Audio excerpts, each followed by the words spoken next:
হিসাব চক্রের 10টা ধাপ মনে রাখার একটা শর্ট টেকনিক। গল্পটা হচ্ছে এরকম, লেসা ও ল্যাম্বা নামে দুইটা ছেলে যারা বসবাস করা হচ্ছে মনে করো দক্ষিণ কোরিয়ায়। ধরে নিলাম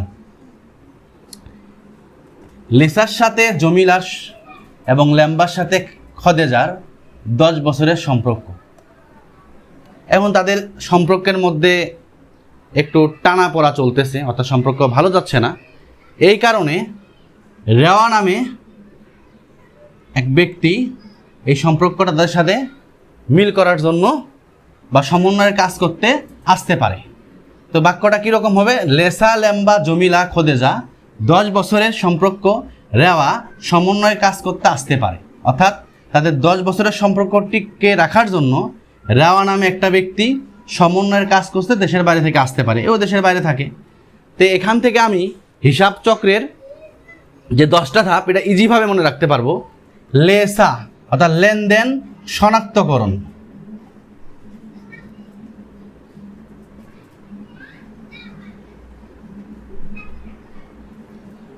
এটা আমি লেসাতে বলবো লেনদেন শনাক্তকরণ। লে আর বে দিয়ে হবে লেনদেন বিশ্লেষণ।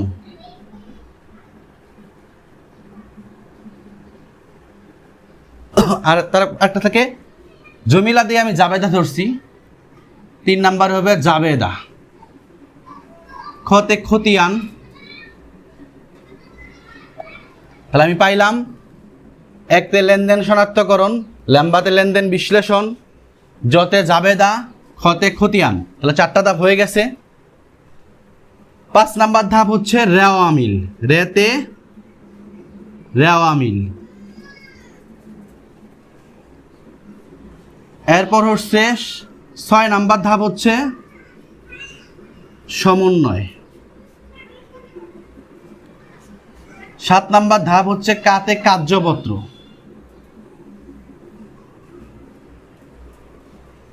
8তে হচ্ছে আর্থিক অবস্থার বিবরণী বা আর্থিক বিবরণী, আমি শর্টকাট লিখলাম। 7তে সমাপনী দাখিলা।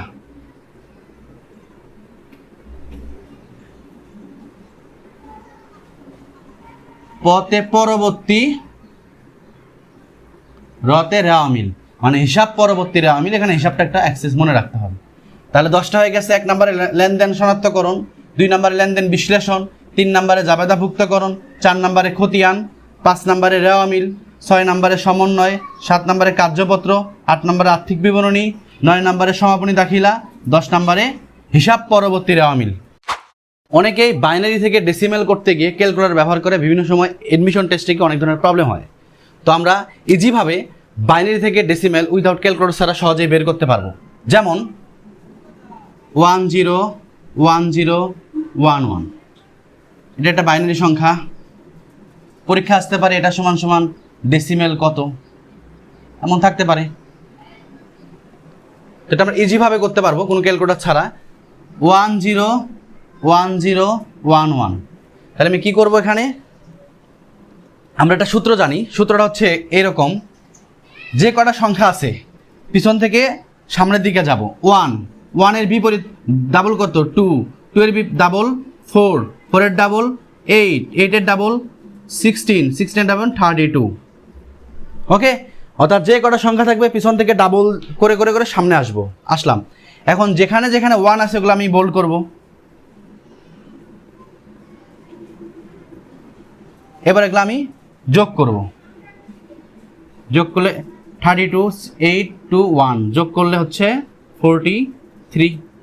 সিম্পল। অর্থনৈতিক সমীক্ষা 2010 অনুযায়ী কৃষি, শিল্প এবং সেবা খাতে অর্থনীতির যে অবদানের পার্সেন্টেজ আছে সেটা নিয়ে প্রায়ই আমাদের এমসিকিউ এসে থাকে। সেটার জন্য আজকে আমরা কিছু শর্ট টেকনিক দেখব। প্রথমে এখানে ক্রিতে কৃষি বোঝানো হয়েছে এবং কৃষিতে অর্থনীতির অবদান হচ্ছে 20%। শীতে এখানে শিল্প বোঝানো হয়েছে এবং শিল্পতে অর্থনীতির অবদান হচ্ছে 30%। এবং পরবর্তীতে সেতে সেবা বোঝানো হয়েছে এবং সেবায় অর্থনীতির অবদান হচ্ছে 50%। তাহলে এমসিকিউতে যদি আসে যে 2010 সালের সমীক্ষা অনুযায়ী কৃষিতে অর্থনীতির অবদান কত, তাহলে আমরা খুব সহজে এখান থেকে বলতে পারবো 20%। একইভাবে শিল্পে অবদান 30% এবং সেবায় অবদান 50%।